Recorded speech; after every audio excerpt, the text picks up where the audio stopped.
When your gut feels off, your whole day can feel off. Activia probiotic yogurts and dailies are a quick, easy, and tasty way to up your gut health game every day. They're deliciously smooth and creamy and packed with billions of live and active probiotics. Your gut is where it all begins, so start with Activia. Enjoying Activia twice a day for 2 weeks as part of a balanced diet and healthy lifestyle can help reduce the frequency of minor digestive discomfort. This episode is brought to you by LifeLock. The holidays mean more travel, more shopping, more time online, and more personal info in places that could expose you to identity theft. That's why LifeLock monitors millions of data points every second. If your identity is stolen, their US-based restoration specialist will fix it, guaranteed or your money back.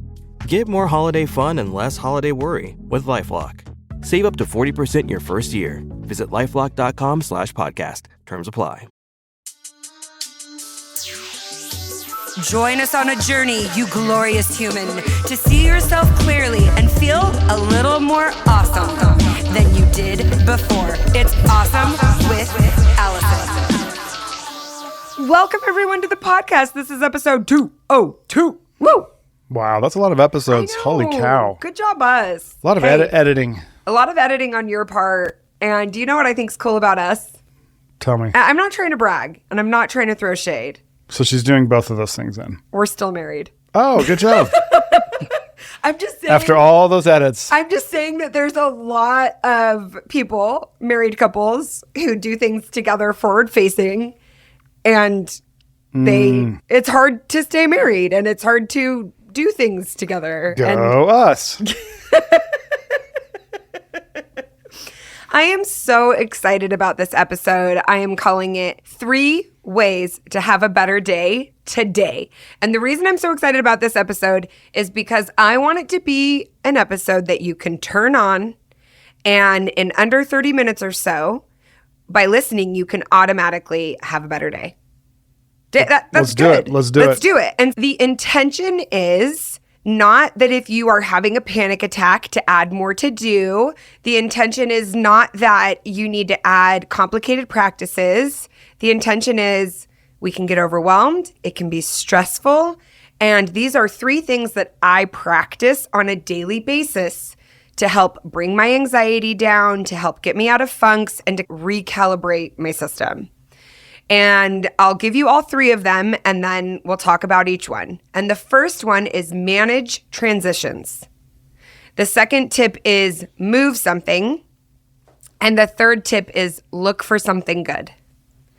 And I have been noticing over the past few months, as I have been doing more one-on-one coaching and speaking on some podcasts where they ask me good questions, like Lisa Clark from The Lisa Show. She asked me such interesting questions. I haven't listened to the episode, but really helped me think about some things. I was like, you know what? I'm going to really pay attention to the things that I do on a day-to-day basis that really do improve my well-being.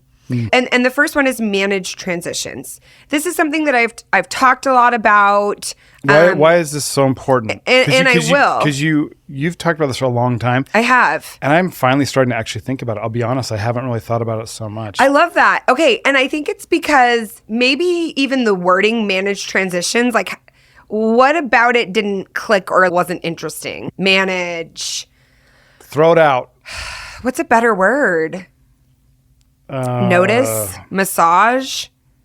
What's a fun word? I like massage. I want things to be fun. Massage. Because I like instead of manage, massage. You're going to work those kinks out. Woo! Massage. So here's what I mean by manage, and then email us any suggestions you have. I'm very open to talking about it in a way so that it resonates with people quicker, truly. Throughout the day, you move from one task to the next. And it is very easy to think of it like you are holding this big bowl, and everything you do throughout the day is like putting pebbles in the bowl. And so this bowl that you're carrying gets more and more pebbles. And what I mean by manage transitions is, okay, we are sitting here doing this podcast, and then we're both going to go do other things. Mm-hmm. That's a transition. So to manage it, what I mean by that is you're clearing it. You're noticing it. You're taking the pebbles out of the bowl, or at very least, you're looking at the bowl and going, oh, there's a few pebbles in there. I might change the way I walk. I might change the way I hold what I'm holding. So the biggest, I'm thinking right now, my transitions, the biggest ones are when I'm deep in work, editing or doing something creative, something that, especially something that I don't like and I'm not in a great mood. And then the kids come home and that's a huge transition. And I'm like, I'm pissed. That can be a very jarring transition. It's very jarring. Yes. And I don't actually do that one very well. So okay, so I like how you identified one transition that is easy to notice. And truly, yesterday, I was at Target finishing up some holiday shopping, and you called me with our money person helper, and who we love very much. Let's just say Kathy. Let's just call it spade. Kathy is our person who's helping us. And I got super stressed out. And then I needed to go run more errands and go pick up more things. And I could just feel this anxiety mounting, and all of the tasks of the day started to feel very overwhelming. And so when I got in my car after being at Target, or even when I got off, actually in the middle of Target, this is true, when we got off the call and I started to notice my anxiety go up, I was like, oh, I need to transition back into the mode that I was in. I just really jarring had this transition out of happy holiday shopping into forecasting for the future, all of these kind of stressful things. And so what I did in that moment is I gave myself a moment to transition back to here's what I'm focusing on. So here are some concrete ways to manage those transitions. At least this is what I practice. The first thing I do is I acknowledge what's going on. I've been deep in editing. For you, right? You've been deep in editing. You're staring at your computer. And then what are some of the thoughts and feelings that are in that space? While I'm editing? While you're editing. I hope the client likes it. I've got hours left of this. This will never be done. Or sometimes this is great. I'm having a good time. Okay, perfect. And then a kid shows up and what happens? I'm like, hey, I feel guilty because I want to be a good dad and play with him, but I also know that I've got to finish this. So I'm like, hey, you got to go out. I'm still working. And so it's like kind of an interruption. It gets in, two worlds collide. And the two worlds collide and there's the interruption. Okay. And so I think the interruption, I'm really liking the example because it's very like hands-on and practical. So I'm thinking of how there's almost like a transition from being in like not interrupted work, a transition from being not interrupted to being interrupted. And then there's a transition from being done with your work and being in the interrupted space. Yeah, I think more helpful for me would be is like when I'm done with the work. Yeah. And then I immediately go see the kids because I work in the basement. There's no drive time. So it's so it has to be a fast transition. Yeah. What should I do? So there's research behind this, especially with like drive times and everything, that like 15 minutes really is about like a good time for people to decompress, when they say like a 15-minute commute is ideal. So I think about that a lot. But like when I'm in the middle of Target managing a transition, or you're in the basement, give yourself just a couple of minutes. Think of the difference between being done and standing right up and going upstairs to be with the kids, to you finish and you like set a timer for 2 minutes, or you turn on a song for 2 minutes, or you just have a series of questions and exercises. And so, for example, I would probably take a breath. I would notice how I'm feeling in my body. I'm not going to try to assign meaning. I'm not trying to psychoanalyze anything. I'm feeling a little tense. I'm feeling a little this. And something that's very helpful for me is I go, okay, I talk out loud to myself. I am moving from working to being with my kids. My intention is to be present. I'm feeling stressed, so I'm not going to try to be the most fun mom in the world right now. But I did everything I can do for today. And then I check in with myself like intuitively and say, is there anything I need to wrap up? And something might come to mind. And then if I get pulled into almost like an ADHD manic compelled to do another thing, sometimes I have to walk myself back and go, oh, wait, remember how I just said now is the time to go be with the kids? And that's why talking out loud can be really helpful for myself. But I still want to go back to, I love the idea of when the kids get home and start interrupting, you could also say, all right, this is when I start to get stressed at work. I'm transitioning from that uninterrupted time to interrupted time. My expectations are going to be a little different, or maybe you need to lock the door and put a note on the door. Like maybe there's something circumstantial you can do. So is that helpful? Yeah. And so that's managing your transitions essentially is... My favorite part of what you said was when I'm done and walking down the hallway, it's like, now I'm going to go be with the kids. That part's done, instead of carrying that energy into the rest of the house. And that's what I mean with the pebbles. It's I'm holding this bowl and I look down at the pebbles and I go, do these pebbles need to stay in the bowl or do I need to clear them out and leave them right here? I get to come pick them back up later.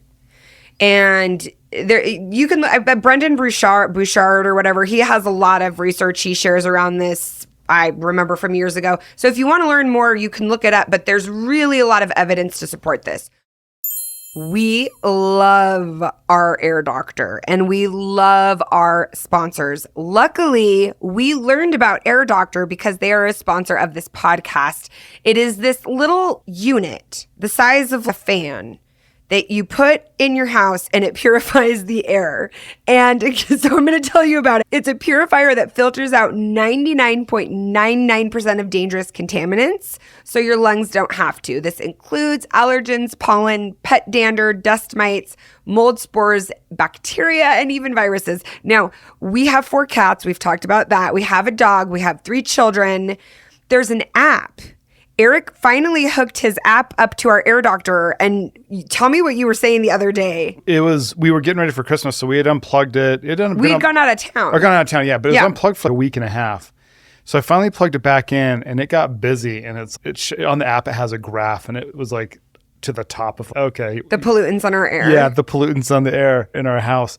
And so we went to work, and it pulled it all down, and it gives you like these ratings. It's excellent particles. Like, I don't even totally understand, but it's making me feel good with the colors. It tells you you're in the green, not the red now. Yeah, we're in the green. But the funny thing is, like, Ginger was complaining about my nose and all this stuff. We have 4 cats, and like more than half of us are allergic to cats. But this thing just like freaking goes to work. It's a doctor. It really is a doctor. It doctors the air. Dr. Majuni. And so I look at the app and it's, our particles are good. And it does. The air feels clean. It's just like, you know how you go by water and it like ionizes and you feel different?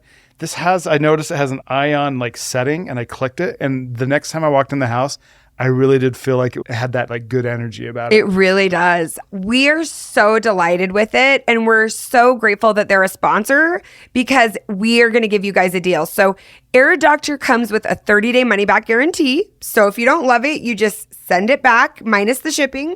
You get a full refund. And if you head to airdoctorpro.com and use the promo code AWESOME, you're going to receive up to $300 off. So this is a nice thing that goes in your home and really benefits your well-being. That can be expensive. So you're going to get $300 off air purifiers exclusive to you because we love you.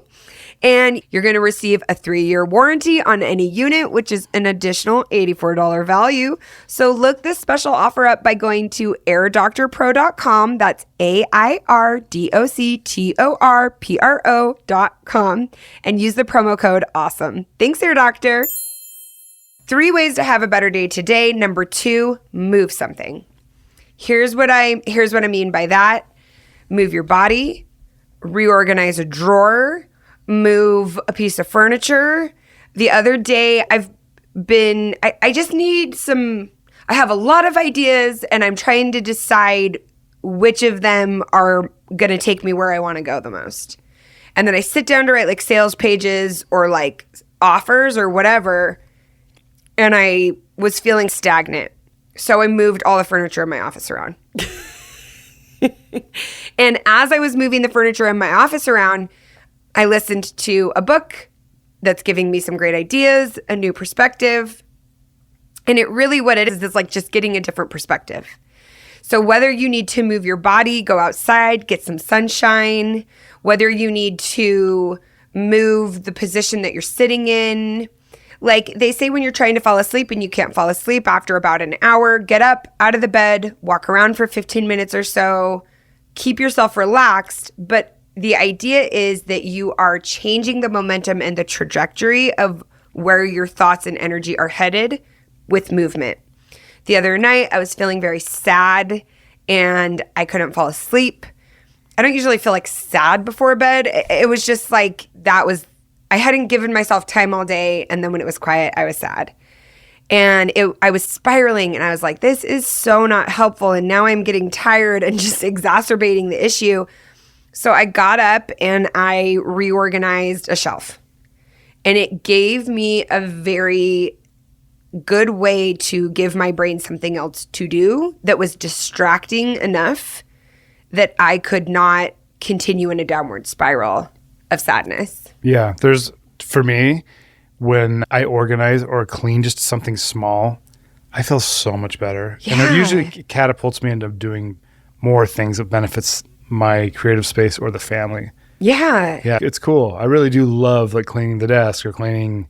I like to throw away stuff. We'll get into that later. I like to throw everything out. But Eric's solution when our house is messy is we need to throw everything away. And my solution is we need to reorganize it. She wants to buy more shelves and I want to throw everything away. Yeah, that's our thing. And I finally got super mad the other day and I was like, you are not 100% right. I am not saying I am 100%, but you got to meet me halfway on this.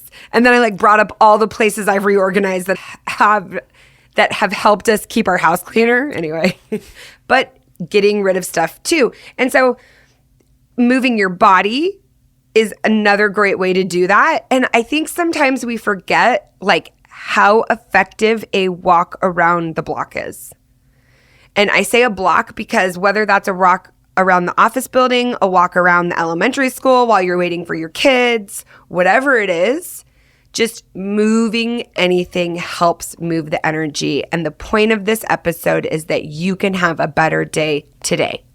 It's not some big long-term thing we're working on. But these little short-term practices really do lead to more long-term happiness.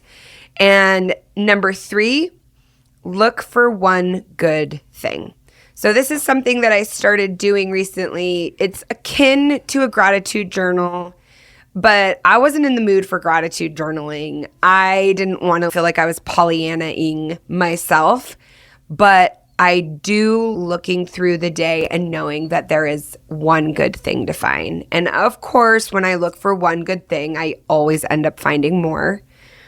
And it's been fun to me to notice what the good things usually are because they almost always involve connecting with someone else. So the one good thing will be that Rad and I laughed so hard on the way to jiu-jitsu about how our cat Banana is exactly like the Sultan from Aladdin, like Jasmine's dad, like same energy. And we are like Beavis and Butthead driving around laughing so hard at the dumbest things. And the fact that I have a journal where I write this down at the end of the day then helps make it a more concrete thing that I can recall. And it's been a fun thing to recall, and Rad and I still walk around laughing about it because Banana, our cat, is so fat and dumb and delightful, and we love him so much, and he's such a sultan. He's the best. And I think that because we've preached, and listen, I still preach gratitude. I know that gratitude, again, there's so much evidence to support it. But the one good thing, what that feels like for me is I choose my reality.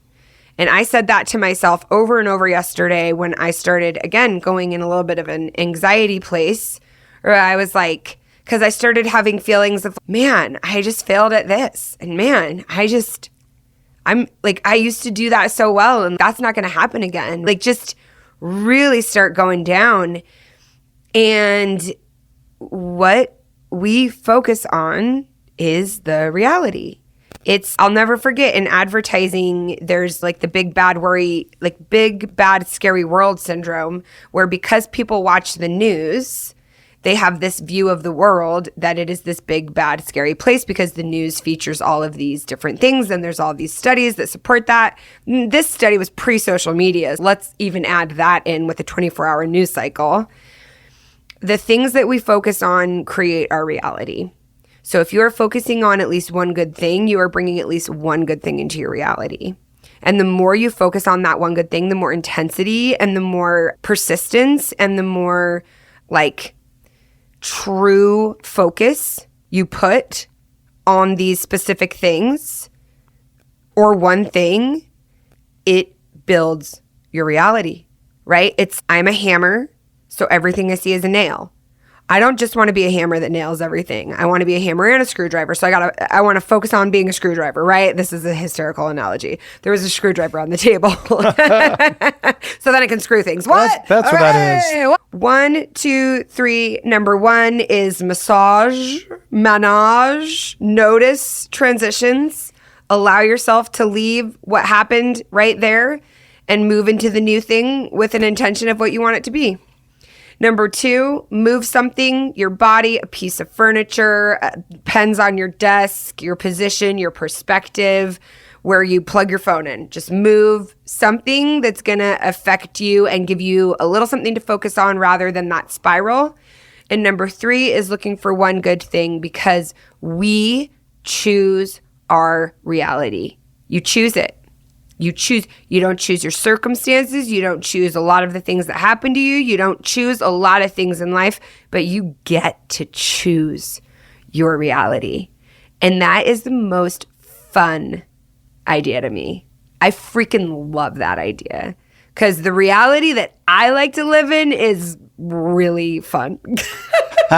And I invite you into my reality at any time. It's a wild world. 1, 2, 3. I hope you have a better day today. You're laughing at me. Okay, so that's what we have for you today. We hope that it helps you have a better day today. And not only that, I hope you can return to this episode when you need to jog your memory a little bit of ways that you can shake it up and get the reins back on your reality. We are so grateful for you guys. We love the podcast. We love you. We're excited for 2025 and the different things that are in store for us and for you. We're sending you so much love. And I want to remind you, only you can be you, and you're already as awesome as you need to be. You got something good for us? Oh, do I?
Okay, you guys know I have a hard time drinking water. It's because it's boring and I have my tumbler all day filled with diet soda. But I have challenged myself to start hydrating more. So my new thing is liquid IV. And I start around 4 or 5 o'clock, forcing myself to try to drink some water, which was so hard to do. So with these yummy flavors that liquid IV has, it's actually scientifically proven to hydrate better than just water. So I do forget to drink water sometimes throughout the day. This has been so great because I challenged myself. I got to finish at least one, maybe two of these throughout the day to make sure that I'm really getting hydrated. And the most exciting thing is that I get to offer you a deal for this thing that has been helping me. I love the pina colada and I love the sugar-free white peach. It truly, I have less headaches. I feel less lethargic. Who knew we all need so much water? So stay hydrated with Liquid IV. Get 20% off your first order of Liquid IV. And when you go to liquidiv.com, use my code AWESOME so you can save 20%. That's liquidiv.com, code AWESOME.